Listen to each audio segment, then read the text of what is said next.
Greetings to everyone out there in the No DQ galaxy. Welcome to the No DQ live recap of Friday Night SmackDown for October 25th, 2019. There are many topics to discuss regarding SmackDown. Also, Jake Hager had his Bellator fight. I will be talking about that. And there is a major spoiler coming out of tonight's Impact Wrestling tapings. Stay tuned for all that. If you're watching for the first time, if you enjoyed the video, please click on that subscribe button and turn on your notifications. Also, if you enjoyed the video, please share it, tell a friend, spread the word. All right, let's go ahead and get started. We had the opening video package for SmackDown. We had the pyro. We had Miz TV, so I guess this is what Miz is doing now in WWE. He's just doing Miz TV. Man, Miz really needs something. Heel turn, some kind of change with him. He's just there. He's just the guy now, but I sound like a broken record when I say this. Miz had Team Hogan and Team Flair out there. He introduced everybody. Hogan cut a promo basically saying, "What you gonna do when Team Hogan destroys you?" The Mouth of the South, Jimmy Hart, was out there with Hogan. Flair responded by saying that at Crown Jewel, Hogan's team is going down. Woo! Hogan responded by saying that Flair has never beaten him in the past.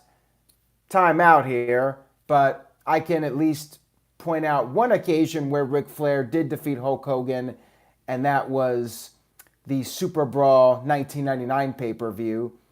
Actually, no, Hogan retained on that one, too. It was Uncensored. Uncensored was the one where Flair won the championship from Hogan. So I know there's at least one match where Flair actually did beat Hogan.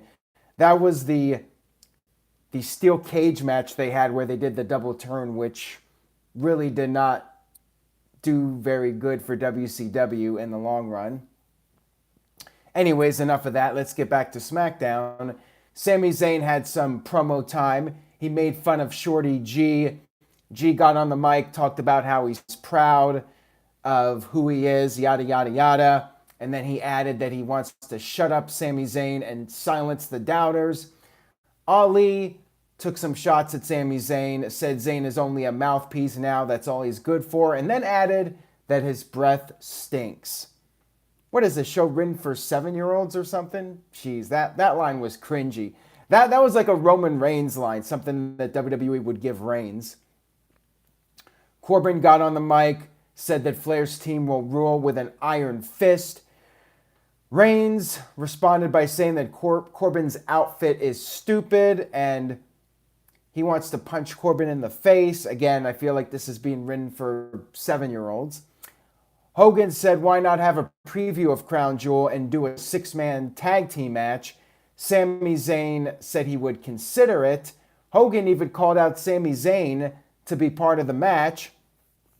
He even referred to Sami Zayn as the richest, the best looking, the greatest superstar in WWE history. Sami said they accept the match. However, Zayn is on the do not touch list and somebody else will take his spot, which was Cesaro. Cesaro was immediately introduced.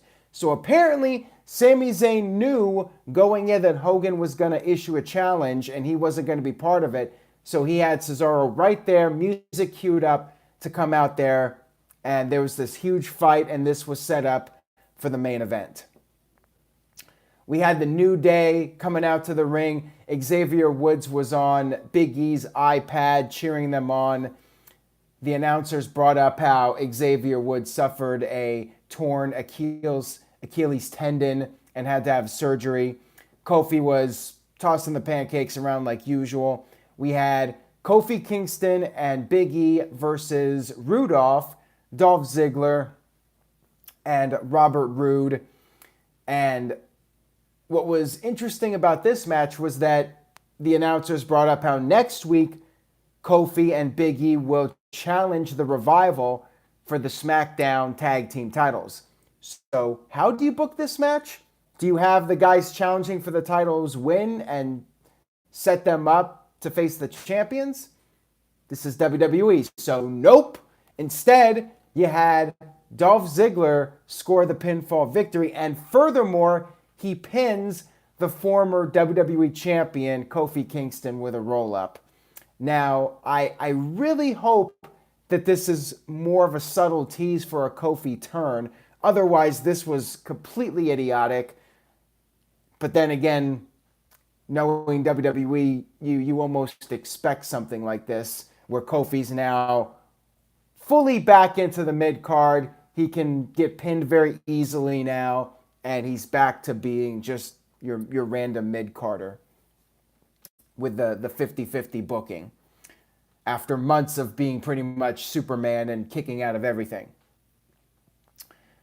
So after the match, we had a bunch of teams come out that are part of the upcoming Crown Jewel Tag Team Turmoil match. And New Day and Heavy Machinery ended up cleaning house and being the last team standing.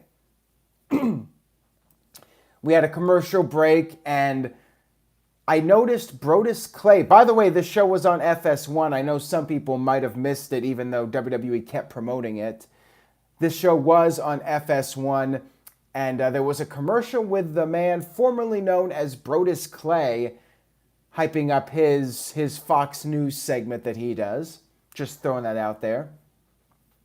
We had a video recap of Braun Strowman versus Tyson Fury, including footage from earlier this week where we had Tyson Fury at the Performance Center training when Braun Strowman managed to sneak into the ring and bum rush Fury. I still don't understand how Braun Strowman pulled this off. This 7-foot man managed to sneak past everybody, get in the ring, and spear Tyson Fury. That was a stupid clip, in my opinion. Stupid angle to set up the match. Stupid, stupid, stupid.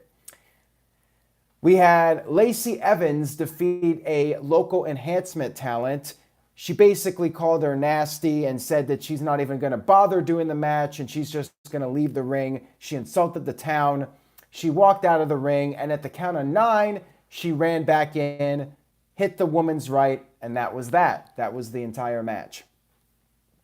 We had Nikki Cross interviewed. She responded to Bayley's comments about the women's division. She said that she will take the title off of Bayley's hands and will beat Mandy Rose later on. Then we had a recap of Seth Rollins burning down the Firefly Funhouse, and this led to the Firefly Funhouse segment, which was the funeral of the Rambling Rabbit. Not much to say about this. It was amusing, but I'm not sure what it really did to build up the pay-per-view match. They did a little mock funeral, and then Bray talked about how it was an open casket funeral, brought out the burned face of the rabbit, and then said, "Good night, sweet prince." And then all of a sudden, Rambling Rabbit was back. He was alive again. And he talked about how a, quote, muscle man in a shirt kept trying to fire him. And then all of a sudden, Mercy the Buzzard ate poor Rambling Rabbit. So Rambling Rabbit is, in fact, the Kenny from South Park of the Firefly Funhouse. And then Bray just said, "See you at Crown Jewel." Yeah, funny segment, but really did not do much, in my opinion, to make me care about seeing them fight again at the pay-per-view. We had Drew Gulak versus Kalisto. Gulak cut a promo saying he wanted to finish his PowerPoint presentation from last week with how Braun Strowman could beat Tyson Fury. He got through the first slide and then was about to show the second slide when Kalisto, that jerk, attacked him. And then during the match, Braun Strowman came out and Kalisto took advantage of the distraction to pick up the victory over Gulak. Strowman got in the ring, hit the power slam, crowd chanted one more time, so Braun Strowman gave him one more power slam, cut a quick promo saying he's going to send Fury back where he belongs.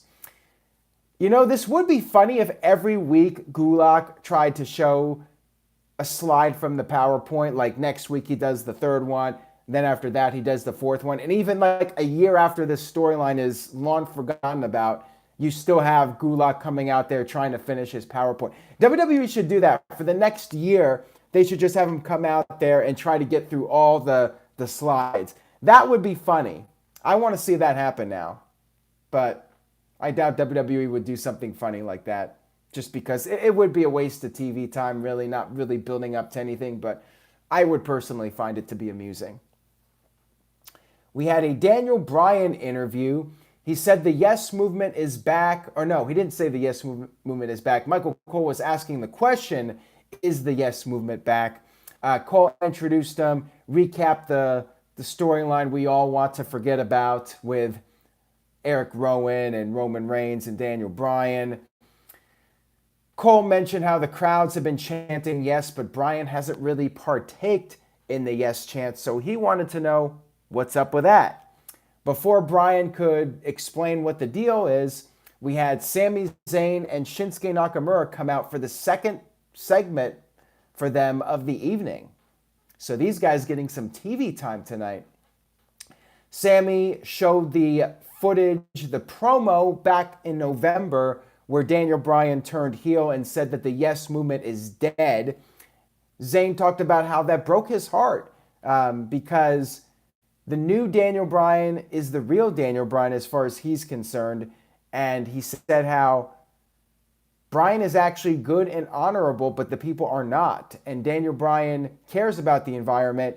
And he talked about how they have stuff in common. Sami Zayn said he's also a vegan and said the three of them are true artists. He said Bryan's career is at a bit of a crossroad and said maybe Bryan could join them and move his career forward instead of going backwards by bringing back the Yes Movement and aligning himself with the fans again. Zayn proceeded to offer a handshake to Bryan. Bryan acted like he was going to do it, but then just walked off, and the announcers were saying that Bryan still looks conflicted and, teasing the idea that we don't know where Daniel Bryan still stands at this point. So I thought this was an interesting segment. I guess we'll have to wait and see. A little bit of a cliffhanger to see what Daniel Bryan does next. Will he actually go back to the Yes Movement, or will he actually turn and go back with Sami Zayn and Shinsuke Nakamura? Next up, we had Nikki Cross defeating Mandy Rose. You had Bayley and Sasha Banks on commentary. Bayley talked about how she may have changed her look, but that doesn't mean that she has changed, and she's still going to step up and fight people, and she had been asking for months to fight people, but instead WWE just kept giving her Charlotte. During the match, Sonya Deville tried to take a cheap shot at Nikki, but in the end, Nikki did pick up the victory, and looks like we'll get that match at some point, although, as Bayley mentioned on commentary, she already beat Nikki Cross, so really not a whole lot of a reason to care about this, quite frankly. Then we had Rey Mysterio and Kane in a promo segment. Stills were shown from the UFC fight from 2010. Rey Mysterio cut the same promo we've seen from him, praised his son for being tough, said when Dominic got beat up, it was literally the worst day of his life. So I guess we're supposed to forget about Eddie Guerrero. Why couldn't he just say it was the worst day of his career or something? Or I don't know. I'm sure we all know Rey's had some really bad days, so I don't know about this line. Dominic is doing better. Rey said that Lesnar has done whatever he has wanted to do, but now it is time for him to pay for what he did to Dominic. Rey called out Brock. However, Brock and Heyman were backstage instead of in the ring. Heyman said that Lesnar has other things that he's been up to, and then proceeded to show that Dominic had once again been beaten up by Brock Lesnar. Now, I'm not sure if Dominic just showed up to the arena or if Brock Lesnar kidnapped him. It wasn't really made clear what was going on. But anyways, Rey Mysterio and Kane ran out of the ring, ran to the back. Dominic was in the trainer's room, and then Brock Lesnar showed up in the trainer's room, attacked everybody. He gave Ray the F5 on one of those medical tables, and then gave Kane an F5 onto Dominic, who was laying on one of the other tables. So it was pure Brock Lesnar carnage as the final build heading into the Crown Jewel pay-per-view. Mr. Dark Fantasy with a $5 super chat is the first no DQ super chat champion of the evening. He says, I return from my wellness suspension, win the super chat championship via the rock, paper, scissors, and get my second violation shortly thereafter. $7 minimum donation on a pole match. Well, there you go. Mr. Dark Fantasy is the new no DQ super chat champion. So thank you for that, Mr. Dark Fantasy. We had the main event segment, which was the 6-man tag team match. Roman Reigns teaming up with Shorty G. By the way, what is up with Shorty G's ring gear? Ugh, is all I could say about that. He has a big G on his chest, so it's like a knockoff of Enzo Amore. I guess Chad Gable is a certified G, a Shorty G, and a bona fide stud, and you can't teach that. Whatever. And then we had Ali as the third guy. They were up against Baron Corbin, and Cesaro, as I mentioned earlier, was part of this team along with Nakamura.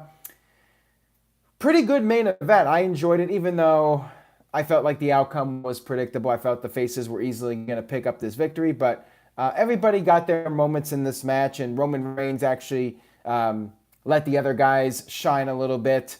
Shorty G got some moves on, and then Roman Reigns hit Cesaro with the Superman punch and the spear and all that, but then tagged in Ali, and Ali hit the 450 to score the pinfall victory. And Ali's music played and all that. So I thought that was kind of cool that Ali and Shorty got a little bit of the spotlight here instead of Roman Reigns. So good finish to the show. And overall, I thought SmackDown was all right. I didn't think it was great or anything, but I was pretty entertained overall. I mean, I'm really hovering between a B- and a C+. I'll be a little generous and say a B-. I like the Brock stuff. I thought that was fine. I thought it was a good angle.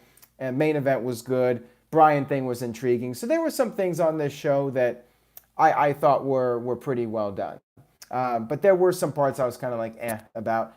So yeah, a little bit of a mixed bag, but I'll be generous. B-. What did you guys think about this week's SmackDown? Kim Hall gives it a B. Kev Dog with a B-. Curtis Butler with a C. CC Drink with a B. Michael Wayne with a B. So looking like you guys so far are giving it some good reviews. Daniel, however, with a D-. The Game is on 100 with a B-. Matt Helms with a B. Calvin Bowman with an A, interesting. And Tic Tat Tat with a B. And Joseph gives it a B-. JM SVL STRS gives it a B. Hoof-Hearted. My man Hoof-Hearted is back with a $5 super chat. He says, as soon as I heard the New Day's music, I turned it off and started watching Death of a Playmate. Ouch.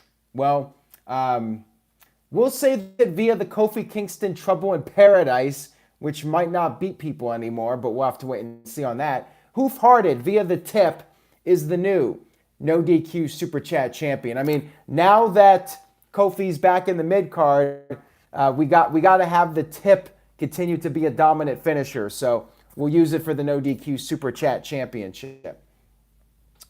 All right, so that was SmackDown. And like I mentioned at the start of the video, I'll talk a little bit about a few of the other hot topics in wrestling right now. So Jake Hager fought at Bellator tonight, and the match was deemed a no contest because Jake gave his opponent a low blow. He kneed him in the groin, not once, but twice. And the referee determined that the low blows were accidental. And because his opponent was unable to continue the fight, it was called off and it was a no contest. So Yeah, really interesting outcome to this fight. And I guess now Jake Hager's new gimmick in AEW can be that he knees people in the crotch. Maybe he can do more with that gimmick than Shinsuke Nakamura did. Maybe somebody in AEW will actually wise up and wear a cup. That would be funny if AEW did that angle and somebody actually did wear a cup. That would be a nice shot, a subtle shot at WWE without being so obvious. I know a lot of people have the mixed feelings about AEW taking shots at WWE. See, I don't mind it. Some people see, I think there should be a balance. Like I usually say, you don't want to overdo it, but at the same time, if you want to throw a jab at WWE every now and then, I mean, that's what made the Monday Night Wars fun when Bischoff would read the Raw results, and on Raw, you'd have DX putting a WCW sticker on Jim Neidhart and stuff like that. Like, I liked the little shots back and forth, but when it was overdone, and like when TNA would do it all the time, when every guy would jump ship to TNA and then talk about how miserable WWE was, it just got repetitive and it really made TNA look second rate. So I think AEW is fine doing it every now and then, but I would not make a habit of it. But anyways, we'll see if AEW takes advantage of this Jake Hager controversy with the low blow, and they can make him the new Nutcracker, as Christopher Mace says. And unfortunately, yeah, the other big story in WWE is Xavier Woods, the Achilles tendon injury that I mentioned earlier, probably missing 9 months to a year, which really sucks for him. We'll see if WWE will actually do something interesting with Kofi and Big E, or if they'll just be the New Day for the next 9 months to a year. Honestly, I think they're going to do the boring route, but we'll see. I'm still hopeful that Kofi losing on SmackDown is more of a subtle tease for him turning heel, but yeah, I'm not really getting my hopes up on it. And then the other big story, so for those of you that don't want to be spoiled, thank you for watching tonight's stream. You could just turn it off now. I'll make it easy for you, since I'm probably not going to talk about much else. Impact Wrestling, the big spoiler from tonight. So Sami Callihan defeated Bryan Cage in a steel cage match to win the Impact Championship. The match will be airing this Tuesday on Impact's AXS debut. This is their latest attempt to become relevant again. But perhaps the bigger story out of this is that Tessa Blanchard, who has been pushed really strong in Impact as of late, and she's basically like their big star right now. They're trying to make Tessa Blanchard the star of the brand. She came out afterwards and confronted Sami Callihan, and the two of them have been feuding for the past 6 months to a year. They've had intergender matches and whatnot. So it feels like there's going to be some kind of build towards Tessa becoming the Impact World Champion, which is the men's championship. So she's going to win the men's world title, and they're going to make a really big deal out of this. There's been a lot of speculation about Tessa, but I believe she's with Impact for the next year, and that report about her being a free agent was not accurate. So yeah, I feel like she's probably going to get the championship, and Sammy's going to be the transitional champion. So yeah, that's going to be interesting. Impact doing whatever they can to try and stay relevant at this point. But it'll be great for Tessa, and I'm sure whenever her deal's up, she's gonna be a hot free agent. WWE and AEW will try to pick her up. So good for her. This is definitely gonna help her career. I don't know if it's gonna lead to any more eyeballs watching Impact Wrestling, especially when AEW is basically, they're cemented as the number 2 promotion. I mean, there's no question about it now in the United States. AEW's clearly number 2, and Impact's really been fighting with Ring of Honor, and Ring of Honor's kind of lost some steam in recent months.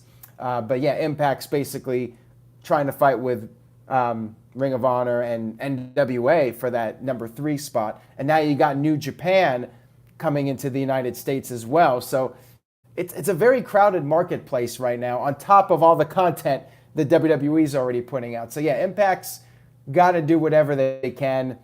Maybe Tessa Blanchard wins, and then it's Tessa versus Joey Ryan for the Impact World Championship. I mean, crazier things have happened in wrestling, so maybe that'll be next year's Bound for Glory main event. Can Tessa Blanchard overcome Joey Ryan's dong? That'll be the Bound for Glory main event. And anybody that criticizes it will be torn apart, saying you're against progress and wrestling's supposed to be fun and you're no fun and yada, yada, yada. So that's all I got for this stream. Thank you guys so much for watching. If you enjoyed the video, again, please subscribe. And I hope you guys enjoyed the final build-up for Crown Jewel. Let me know what you think about Crown Jewel. But if you're excited for next Wednesday with AEW and NXT, make sure you guys give this video a thumbs up, or even a Orange Cassidy somewhat thumbs up. Make sure you click that thumbs up button if you're looking forward to next Wednesday night wrestling action with AEW and NXT. There will be a predictions video for Crown Jewel coming up this weekend. Lord help us. Ken terminated by Google with a $5 super chat. So Ken looks to be closing out the evening as the final champion. Says, hi Rift, night to everyone. Okay, so how does Ken win the No DQ Super Chat Championship? I say it's got to be big. By the way, Rob Van Dam turned heel at the Bound for Glory pay-per-view, which is interesting. Not that anybody's really going to care all that much. Sorry, Rob. But we'll say via the 5-star frog splash, Ken, terminated by Google, is once again the No DQ Super Chat Championship of the world, which has not died. It is still going. It is hotter than the 24/7 championship at this point. I think Impact has a pay-per-view called Hard to Kill in January. So that's Impact's, their marketing now is that you cannot kill us. Like we will not go out of business no matter how much people predict it. But like I've said many times, Impact Wrestling will probably live us all. And real quick, sending out my well wishes to good old JM Jeff Meacham. Southern California is dealing with some serious wildfires, and Jeff and his family had to be evacuated. So I'm wishing them well. And my mom had to deal with a fire right across the street from her apartment. One of the other buildings right across the street caught fire. And luckily the firefighters got there right away and put it out. But really scary situation for my mom.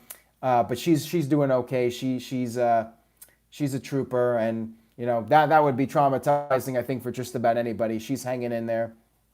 So sending out my well wishes to everyone out there in LA. Be safe and just stay prepared, because anything can happen. You know, you never know when Mother Nature is going to work against you. So stay safe, everybody, and thank you all for watching. I really do appreciate the viewership and support. NoDQ.com. You can see clips of that Jake Hager knee to the groin over on NoDQ.com. So if you haven't seen it yet, NoDQ.com, and I will see you guys next time.